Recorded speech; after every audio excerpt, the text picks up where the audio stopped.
Okay, hello. I would like to ask something. Though my daughter is in 11th yet, since most of the time we have been thinking of AIEEE and IIT, I would like to know about BITS as well, which is like the exam pattern, and is it more tough than the rest? Madam ये पूछना चाह रहे हैं कि AIEEE और entrance examination का जो pattern है वो ज्यादा टफ है? No, the pattern of exam as well, like the difference. Ma'am all the regards, जैसे ये सवाल टेक्निकल है, आपको इसका पैटर्न बच्चों को क्लास में बता चुके हैं, इन लोगों को हम लोग बताते रहते हैं कि एमसीक्यू कैसे सॉल्व करते हैं और क्या मार्क्स अलॉटेड है, लेकिन इसका पैटर्न फिक्स हम लोग एक जब डिसेंट पोजीशन पे आ जाते हैं आपके बच्चे कोर्स के साथ, तब हम बताते हैं। जैसे हमारे बच्चों को पैटर्न पता है, AIEEE का पैटर्न किस किस को पता है, रेज योर हैंड। आप देख सकते हैं ऑलमोस्ट 80% क्लास को पता है। तो by the time she reaches 12th now, she will be acquainted with the whole pattern. It is not different from the rest. Which is not different. But the marks they want is a little different. The bottom line is, ma'am, whatever you study, it is related to board and entrance and any time preparation. It's not different, but they want some amount of marks as well. They stick to Cut off. Yeah, it's 80% in state, they have 70% as my knowledge. Definitely, ma'am. There are few technical things जो हम class में बच्चों को बताते हैं. 100% we take care of. Okay. Thank you. Madam sir आप पूछ लीजिए.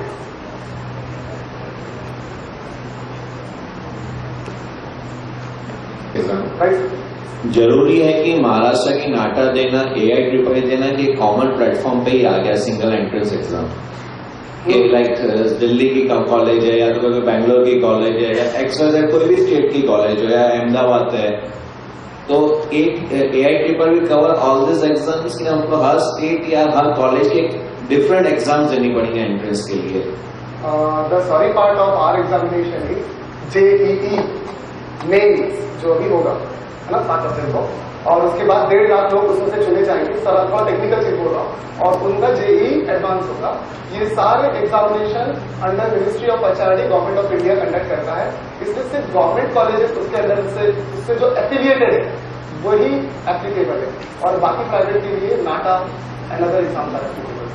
And what are the dates of the entrance exams से फॉर्म फिलअप कर रहता है वो आप गाइड करोगे कि हमें पेपर नोटिफिकेशन से मिलेंगे? हमारे नोटिस बोर्ड में आई होप बच्चे लोग देखते रहते हैं, हम लोग जो नोटिस आ रहे हैं शुरू होंगे आगे से, अभी जस्ट शुरू होंगे, तो हम लोग सारे नोटिस बोर्ड में लगाएंगे और टाइम टू टाइम क्लास में अनाउंसमेंट करेंगे. उसके लिए मार्क गाइडलाइन भी देते हैं, जैसे कि हम रेडीली एक दिन संडे सेशन बुला देते हैं कि how to fill the form. ये पूरा हम एक मार्क में बुला देते, जैसे आज आपको सबको बुला दिया और ऐसा भी हम गाइड करते हैं. इन शॉर्ट आपको हर एंट्रेंस एग्जाम देना है. हाँ, जो भी इंजीनियरिंग हो या आर्किटेक्चर जो भी हो, इन शॉर्ट आपको हर स्टेट की या सेंट्रल गवर्नमेंट या स्टेट गवर्नमेंट की जो भी आपको हर एंट्रेंस एग्जाम देना है आज की तारीख में. आज की तारीख में इन शॉर्ट उसका उत्तर ऐसा है, IITs, NIT ये भारत सरकार की प्रॉपर्टी है, तो इसमें एंट्रेंस JEE होगा. जो अलग अलग एग्जाम 1000 रुपए 1800 रुपए भर के हम लोग एग्जाम देते थे, और जो प्राइवेट कॉलेजेस है वो अपने प्राइवेट बॉडी के थ्रू वो एग्जामिनेशन के थ्रू सिलेक्ट करेंगे.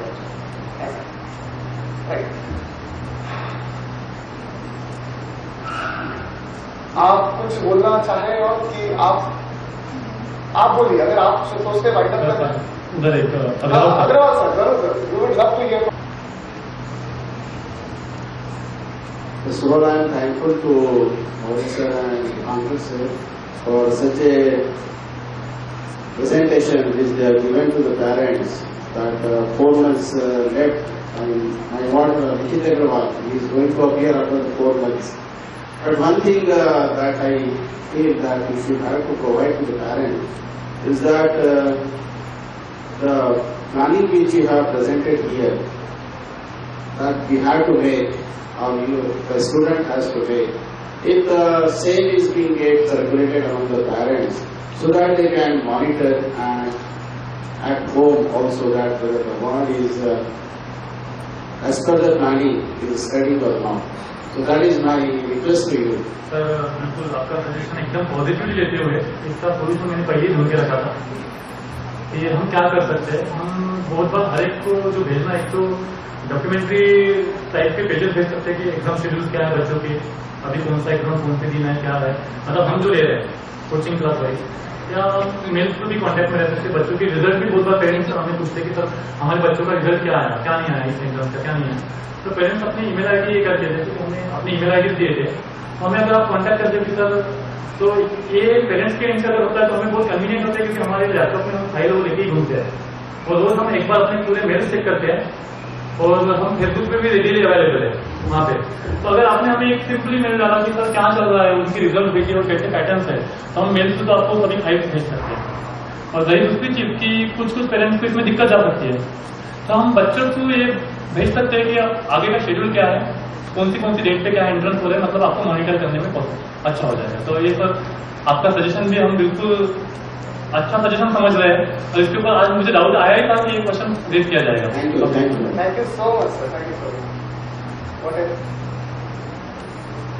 हाँ पूछे सर आप।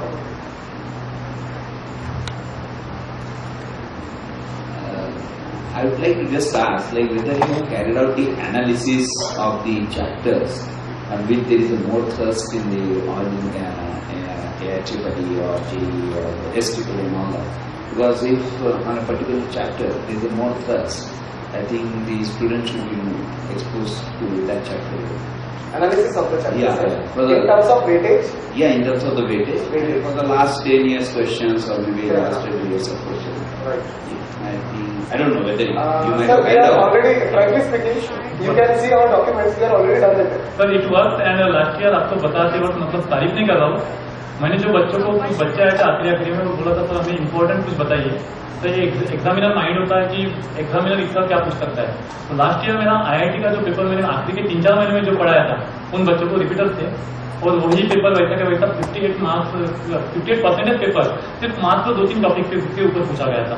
तो ये एक जो एनालिसिस होता है हम टीचर के एंड पे करते रहते हैं कि कौन सा इंपॉर्टेंट देना है, और बहुत बार मैं पढ़ाते वक्त भी कुछ टॉपिक जानबूझ के बताते रहता हूँ कि इसके क्वेश्चन पूछे नहीं है, पूछने की बहुत कम पॉसिबिलिटी है, तो आप इस पर थोड़ा सा कम कॉन्सेंट्रेशन देना, पढ़ना जरूर, ये हम करते थे। एक्चुअली सर मैं थोड़ा सा और बोलना चाहूंगा सर, एक बच्चे ने पूछा सर मिनिमम ऐसा कुछ चैप्टर्स बताइए जिससे मैं बोर्ड में जस्ट पास हो जाऊँ, 100 में से मुझे 35 मार्क्स आ जाए।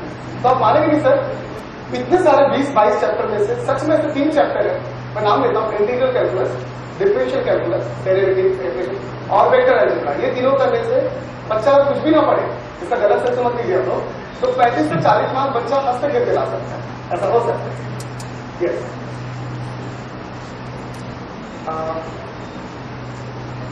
हाँ yes ma'am please Mukherjee ma'am.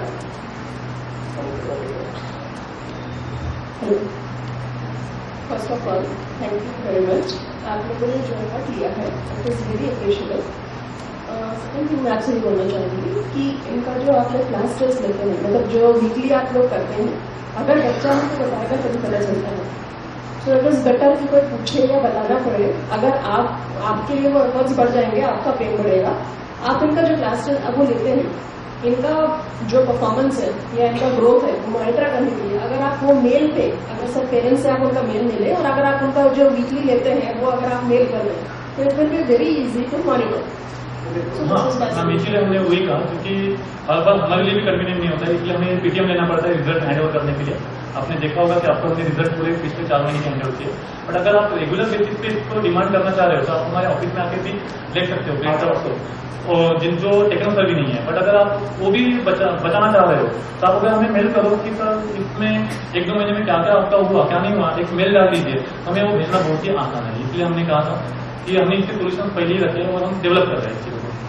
और मैम आप लोग यकीन मानिए ये जितना भी सोल्यूशन डिस्कस किया गया, अगर आप इम्प्लीमेंट करते हैं तो आपका बच्चा, सच बताओ यहाँ पे सारे बच्चों की एवरेज कैपेसिटी मैं आज बताता हूँ, ये कमिटमेंट नहीं आपको बताता हूँ, यहाँ पे एवरेज बच्चा 80% बोर्ड में ला सकता है, और एक 30 NIT है पूरे भारत में, और उस 30 NIT से मेरे सर भी BNIT के प्रोफेसर है, प्रोफेसर डॉक्टर भी थे, मेरे भी बेटा है वो। तो पूरे 30 NITs में फर्स्ट 10 NITs में बच्चे जा सकते हैं, इतनी कैपेसिटी आज भी रखते हैं आपके बच्चे 4 महीने मानसिक स्टडी से, ऐसा है। तो ये मेरा विश्वास है वो कि आप लोग भी मेरे विश्वास दिखा सकते हैं। हाँ पूछिए। यस सफर करना है।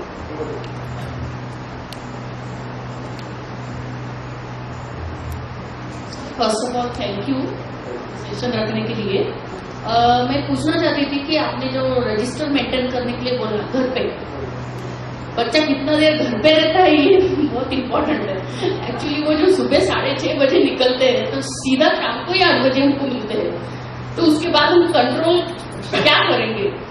मुझे उसके बारे में थोड़ा सोल्यूशन चाहिए था कि अगर 8 बजे आते हैं बच्चे घर पे 7:30 से 8, क्योंकि वो फुटबॉल वगैरह खेल कर आता है, चलो उसके लिए खेलना बहुत इम्पोर्टेंट है, मैं समझती हूँ कि चलो 1-8 घंटा खेल लिया, लेकिन उसके बाद 8 बजे आकर 8 से 10 या 11 बजे बस 3 या 4 घंटे हमारे पास होते हैं, तो उसमें से हम उनको कंट्रोल क्या करें और किस चीज पर ध्यान दें? मैम इसका एक सर ने जैसे केस स्टडी बताया, मैं अपनी सर का ही बता रहा हूँ। तुषार करके बच्चा था, IIT उसने क्वालिफाई किया विथ 3,500 है, मतलब 6,500। उसके मम्मा ज़्यादा कुछ पढ़े लिखे नहीं थे, मतलब एक 4th-5वीं कक्षा है। एक पेरेंट्स का मुझे फोन आया था, तो बोले हमारा बच्चा आया कि नहीं आया, हमें कैसे पता चलेगा? कि वो हमें इसके पहले कभी सोचा नहीं था, अटेंडेंस नहीं देते हम, तो इन दिनों हम सोच रहे हैं, अभी हम डेवलप हो रहे हैं, हम हर सजेशन को पॉजिटिवली ले रहे हैं। तो आने वाले दिनों में एक सिस्टम लगेगा जहाँ पे फिंगरप्रिंट्स रहेंगे, और फिंगरप्रिंट से अगर बच्चा नहीं आता आपका क्लास में टर्न, आपको टेक्स्ट आ जाएगा हम पेरेंट्स से कि आपका बच्चा आज क्लास में नहीं आया। इस पर हम वर्कआउट कर रहे हैं, क्योंकि हम पर्सनली हर एक को कॉल नहीं कर पाएंगे अभी यहाँ से, जिस पोजीशन पे हमारा पहला ही साल चल रहा है, हम डेवलप कर रहे हैं। तो इसके ऊपर एक सोल्यूशन है, पेरेंट्स अभी फिलहाल ये क्या कर सकते हैं, जैसे तुषार की मम्मा करती थी, वो जो रजिस्टर आने के बाद 5 मिनट आने के पहले, तुषार बता तुमने आज क्या क्या किया? अगर बच्चों ने पेजेस भी छोड़े हैं, तो उससे भी पेरेंट्स को पता तो इतना तो चलता है, गैप छूटा है मतलब कुछ ना कुछ गड़बड़ है, एक तो लेक्चर नहीं किया है या एक तो दिया हुआ होमवर्क उसने कंप्लीट नहीं किया है, मतलब पेरेंट्स को कुछ नहीं समझेगा, बट रजिस्टर में मेन रजिस्टर में गैप छूटा है। मतलब एक 11वीं वाले पेरेंट्स के लिए तो अभी बहुत ही महत्वपूर्ण ये है सजेशन। यहाँ पे अगर मान के चलो 5 मिनट मम्मी ने खाने के पहले, रोटी परोसने के पहले, तब तेरे तीनों जो रजिस्टर है, PCM पढ़ के आया ना, कोचिंग करके आया ना, तेरे तीनों रजिस्टर रख, मैं तुझे खाना परोसती हूँ, बट उसके पहले मैं तेरे रजिस्टर देखना चाहूंगी, रोज तू रोज का रोज डेट डाल, जो मैं नहीं करता। मैं बच्चों को डेट डालने के लिए लगाता हूँ, क्योंकि मेरे पास इतना समय नहीं होता है कि मैं रोज रोज चेक करूँ, संडे सबकी कॉपी लेकर चेक करके बैठता हूँ कि 8 दिनों में क्या किया, और इसलिए मैंने डेट डालने के लिए बच्चों को रजिस्टर में हमेशा आदत दी लगाई है। तो इस तरीके से हम चेक करते, तो आप भी कर सकते हो कि स्मार्टली डील करना होती है इसको। ये आपको समझ में आ जाएगा कि बच्चा क्लास होमवर्क कर रहा है कि नहीं, क्योंकि हम चेक करते हैं होमवर्क, तो ऐसा होता है कभी कभार कि आज का चेक करते कल का हम भी कभी कभार भूल जाते हैं, तो 2-4 दिनों के बाद हमें याद आती है अरे होमवर्क दिया था ना, उसको हम चेक करते हैं, फिर खड़े करते हैं सबको, और मैं तो खड़े रखता हूँ। तो ये अगर आपकी साइड से भी अगर हो रहा है, रोज का काम रोज हो गया, और तो आपको भी बच्चा, जैसे कि उस दिन एक बच्चा मेरे क्लास में करते हुए बास्केटबॉल खेल रहा था, मुझे बाकी बच्चों से पता चला, मुझे लगा कि बच्चे पे नजर रखना बहुत जरूरी है, क्योंकि उनके पेरेंट्स आके बता चुके थे, आप उस पर थोड़ा सा ध्यान रखिएगा। तो पेरेंट्स ने बता दिया, मुझे पता चल गया कि बच्चे पे ज्यादा ध्यान रखना होगा। जैसे वो क्लास में नहीं आया, मैं इधर से एक टेक्स्ट लिखता हूँ या एक कॉल कर देता हूँ, सर आपका बच्चा नहीं आया, तो मैं इसे 2-4 लोगों को ही कर सकता हूँ, मैं 100 बच्चों को नहीं कर पाता। इसीलिए हम ऐसा एक सिस्टम के बारे में सोच रहे हैं। इसका मैं और एक चीज बोलूंगा, आपने बहुत अच्छा प्रश्न पूछा, ये सारे पेरेंट्स को आंसर देने जा रहा है। आपको ज्यादा नहीं, आपको ना फिजिक्स केमिस्ट्री मैथ समझना, उनको समझाना, आपको सिर्फ 10 मिनट निकालने हैं और देख के पेजेस को स्क्रॉल करो। अपन बच्चे थे, न्यू के थे, केमिस्ट्री का इंस्टीट्यूट था, बाकी सब्जेक्ट चलता था, तो उनके सामने बच्चा आता है, सर मुझे एडमिशन चाहिए आपके साथ, एडमिशन फुल है, आपको नहीं मिल सकता। नहीं सर मुझे चाहिए एडमिशन, नहीं मिल सकता आपको एडमिशन फुल। सर आपको एडमिशन चाहिए तो आप अपने पापा से बात करो, बात करवाओ, कैसे शर्मा सर ने बच्चे को। तो उसने बोला मेरे पापा बहुत बिजी नहीं आ सकते, तो उन्होंने बोला जिसके बाप के पास अपने बच्चे के लिए टाइम है ना, उसके लिए मेरे पास टाइम है, चलो पकड़ो, चलेगा। सीन नंबर 2 आप देखिए, दूसरे दिन वो बच्चा आता है अपने एक पिताजी के साथ सिविल ड्रेस में, ध्यान दीजिए मैं आपकी चीज सिविल ड्रेस, और दूर दूर तक कोई नहीं है, तो अपना कार्ड भी नहीं देते, बोले साहब से मिलना, मेरे बच्चे का एडमिशन करवाना, साहब थोड़ा बोल दीजिए ना। तो सर थोड़ा भाव खाते थे, मालूम आ जाओ, अभी पूछ आया बाहर के लिए, और वो साहब बैठे एकदम झुक के बैठे, सीधा बॉडी लैंग्वेज, और क्या इंसान आपको पता चलेगा। तो बोलेगा साहब पहली बार किसी टीचर ने अपने को यहाँ पे अपने आंखों से पानी निकलवाया, मेरे बच्चे ने जैसे बोला कि तेरे बाप के पास तेरे लिए टाइम है, मेरे पास टाइम होगा, जा निकल यहाँ से, तो एक पल के लिए मेरे हाथ से पानी आ गया, मैं भाग गया। तो सब बात हुई, बोले साहब आपको मेरे को डीलिंग नहीं करना था, आप बहुत सच्चे इंसान है, मुझे बस आपको रियलाइजेशन करना था। सब बातें में चाय पी, तो बोले साहब आप करते क्या? तो उन्होंने बोला सर छोड़िए मैं काम करता हूँ। नहीं सर फिर भी आप बताइए क्या करते? सर मैं कमिश्नर ऑफ पुलिस होने कर रहा हूँ। तो सर ना is a defender of society, as a matter of fact sir को इतनी इज्जत पता है कितना देना। सर एकदम खड़े हो गए, बोले साहब आप मत खड़िए, मैं खड़ा होता आपके लिए। अब फॉर्मेलिटी कहते थे, तो बोले नहीं साहब मुझे पहले बताना था, नहीं सर, आपको पहले बताने से ये मेरे को रियलाइजेशन नहीं हुआ था। क्या मैं अपने बच्चे के लिए हार्डवेयर शेड्यूल क्या 10 मिनट में निकाल सकता मैं? के स्टेटमेंट से मेरे तो रोंगटे खड़े होते हैं और शायद आपको ये ऐसा था। और बोलिए। Hello sir. सॉरी। हाँ सर, मेरा बच्चा अभी क्लास 11 में है। Right sir. और जैसा आपने मुझे बताया कि आने वाले समय में बोर्ड का काफी इम्पोर्टेंस बढ़ गया है, इंपॉर्टेंस हो गया। तो मुझे बोले इनके पास अभी इन लोगों के पास समय है तो बोर्ड को उसको ध्यान में रख के इनकी पढ़ाई करानी चाहिए। 11th स्टेट में बच्चा किस सीबीएसई में? सीबीएसई बोर्ड से है, तो एटलीस्ट ये लोग एलिजिबल हो सके। वो जो आपने बताया कि 20% जोन में उनको आना है तभी ये एलिजिबल होंगे वो आईटी और जी के लिए, तो उसको ध्यान में रखते हुए अभी से इस लाइन पे इनको चलना चाहिए। क्योंकि इनके जो स्कूल में जो जाम हुआ था, मैंने इनसे पूछा, ये बताया कि मुझे जो यहाँ पढ़ाई होती है उसमें और वो काफी दूसरे पैटर्न के लगते हैं, तो इसको ध्यान में रखते हुए सर आगे बढ़ना है। जरूर सर। और आगे सर आपके लिए कॉन्फ्रेंस करके ये है कि मैं ये बोलूँगा कि ये मेरा अपना व्यक्तिगत सोच है सर। मैथ के लिए मुझे लगता है सर ये थोड़ा सा ड्यूरेशन और बढ़ाना चाहिए, 1.5 और एटलीस्ट होना चाहिए, क्योंकि ऐसे तो सारे ही सब्जेक्ट अपने लिए इम्पोर्टेंट होते हैं, लेकिन मैंने देखा है मैथ सब में ज़्यादा महत्व रखती है। सारे सब्जेक्ट ऐसे जुड़े हुए हैं, फिजिक्स, केमिस्ट्री, तो और थोड़ा ज़्यादा समय इनको अगर मिले, अगर आपके पास जरूर बारे में सोचेंगे। जरूर सर, हम सोचेंगे। आपको सिर्फ इतना जानकारी देता हूँ, ये बच्चा सीरीज में ऋषिकेश राइट, और के भी अम्बाजरी वाइसनगर में, सॉरी, के भी अम्बाजरी के भी इसके साथ बच्चे आ रहे हैं। ऐसा है साहब कि 1.5 घंटा पढ़ाने में कोई दिक्कत नहीं, लेकिन मेरा कंटेंट ऐसा है आपके जानकारी के लिए कि मेरा कंटेंट, मेरा स्पीड में तारीफ नहीं कर रहा कि जब मैं 1 घंटे में पढ़ा देता हूँ वो 5 घंटे का वर्क जनरेट करता है। आप सुन लीजिए सर, आप सुन लीजिए, 5 घंटे का वर्क जनरेट करता है और ये बच्चे नहीं कर पाते, तो ठीक उतना मैं डेवलप कर दूँ फिर मैं 1.5 घंटा किसी। और सर जैसे आप लोग से मैं देखा कि आपको काफी अच्छी जैसे खासकर आप सर बहुत अच्छी बातें बताते हैं। हाँ, ऐसा होता रहना चाहिए। मैं मानता हूँ सर इसके लिए बीच में क्लास में ना होकर के, इन बिटवीन ना होकर के क्लास ड्यूरेशन में अगर अलग से हाफ एन आवर सैटरडे को क्लास है तो, क्योंकि बीच में सर मुझे लगता है कि क्लास डिस्टर्ब होता है। देखिए सर, पर्सनल ओपिनियन है, मैं गवर्नमेंट सर्विस में इंटरव्यू नहीं करता। आप पर्सनली मुझे ही बोल रहे हैं। सर का एक तरीके से एक सर का पॉइंट है या एलिगेशन बोलिए, दीपांकर सर क्लास में पढ़ाने के अलावा मोटिवेट करते हैं, तो ये नहीं होना चाहिए। हाँ, बट इन बिटवीन क्लास में जैसे 1 आवर के क्लास है सर, तो उसमें ये काफी समय उसमें चला जाएगा और मैथ के सर 1% 2% हो पाएंगे। फिर इसके लिए आप सैटरडे को अगर हाफ एन आवर रखे क्यों उसी के लिए। अच्छा, तो ये बहुत अच्छी बात है। डेफिनेटली सर, आपके जानकारी के इतना होने के बावजूद भी आप बच्चों के जनरल एवरेज मार्क्स पता कीजिए, बच्चों के सारे मार्क्स मैथ में आज के तारीख में जितना उन्होंने स्कोर किया वो अपना मार्क्स। और रही बात आपकी, सर देखिए मोटिवेशन लेक्चर क्लास में तो मैं सॉरी टू से वो उसको चेंज नहीं किया जा सकता, क्योंकि वो मेरा पैटर्न है पढ़ाने का। मैंने लाइफ में एक ही चीज सीखा कि बच्चों को पढ़ाने लिखाने से कुछ नहीं होता, उनके अंदर का फायर जगा के उसे करवाना पड़ता है। उदाहरण बता सा, आप 1.5 घंटा बोल रहे ना साहब, आपको मैं एक चीज समझाता हूँ, अच्छे मन से बोल रहा हूँ।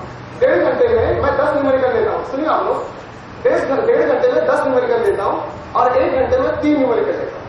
ये 3 न्यूमेरिकल करने के बाद मेरे को लेना कितना चाहिए था? 10 न्यूमेरिकल, तो 7 बच्चा आ रहे हैं, तो बच्चों से मैं करवा लेता। अब दिक्कत क्या है, आपका बच्चा या कोई भी पर्सनल बच्चा नहीं कर रहा है, तब हम उसको अलग से टाइम देते हैं। आपके जानकारी में अलग से टाइम दिया जाता है पर्सनल अक्रॉस स्टेट। ठीक है सर, मैं आपको पॉइंट आउट नहीं, मैं जैसे मेरा नहीं, आपका सजेशन बिल्कुल जा रहे थे सर, लेकिन आपका सरनेम सर, क्योंकि सर आपका सरनेम? मेरा नाम अरुण कुमार तिवारी। हाँ तिवारी जी, सुनिए ना, मैं आपको अपोज नहीं कर रहा हूँ। आप मुझे क्या बोल रहे हैं, पिछले 10 साल से जो मेरा पैटर्न है जिसके मैं जाना चाहता हूँ, मोटिवेशन टर्म क्लास, आपको यही उदाहरण देता हूँ। कितने बच्चे मेरे टीचिंग से कन्विंस हैं, आप देख सकते हैं सर, 100% ऑलमोस्ट 90% से पूरा। मैं ये बोल रहा हूँ, आपको ये दिखा नहीं चाहता आप सही गलत, आपका पॉइंट मैं इम्प्लीमेंट नहीं कर सकता हूँ सर, मैं क्यों बोल रहा हूँ, लेकिन आपके बच्चे को कोई तकलीफ है, कसम नहीं पड़वाएगी सर, आपके 12 बजे और आपका बच्चा सिंसियर है, तो सबसे पहले मैं पर्सन होगा, भारतीय इंस्टीट्यूट खोलूंगा, आपके बच्चे को टेबल के सामने बैठाऊंगा, अक्रॉस टेबल। मेरा समय बहुत इंपॉर्टेंट है, we are much busier than other people because we are concern. So आपके बच्चे के लिए मैं 1 घंटा नहीं 1.5 घंटा बैठ सकता हूँ अक्रॉस टेबल, वो टाइम मिले वैल्यूबल टाइम। लेकिन क्लास का जो पैटर्न है सर, मेरा यही है ऐसा। आप फिर भी आपको कोई तकलीफ है तो आप मुझे पर्सनली बात कीजिए, हम कोशिश करेंगे।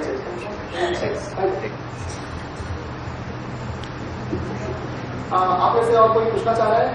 क्योंकि मैं ऐसा घड़ी नहीं दिखाना चाह रहा हूँ, आप में से पूछना चाह रहा हूँ। अभी हमारे पास 15 मिनट है और आप बोले तो और 7 घंटे आप लेक्चर ले सकते हैं, ये हमारी कैपेसिटी।